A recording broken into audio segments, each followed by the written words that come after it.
ای سرزمین زخمی من،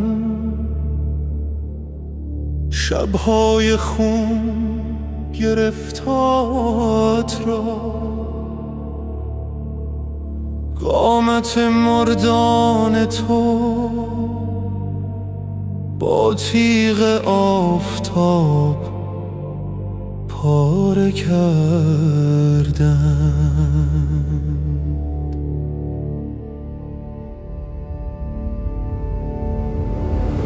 در کوچه های سنگی وطن هر برگ بی از قصه مقاومت بیدار است و هر نسیم رد شهامت مردانیست که تاریکی را به دست بیقرار خود در هم شکستند. ای آزادی،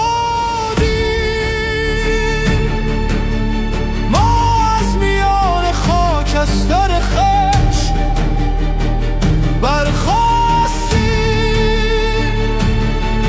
تا آفتاب فردا بر شانه های ما پرواز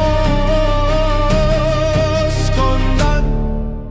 و این سوگند ماست تا آخرین سنگ این دره، نام تو روی لبها بمانند حتی اگر شب هزار بار از خون ما طلوع کند.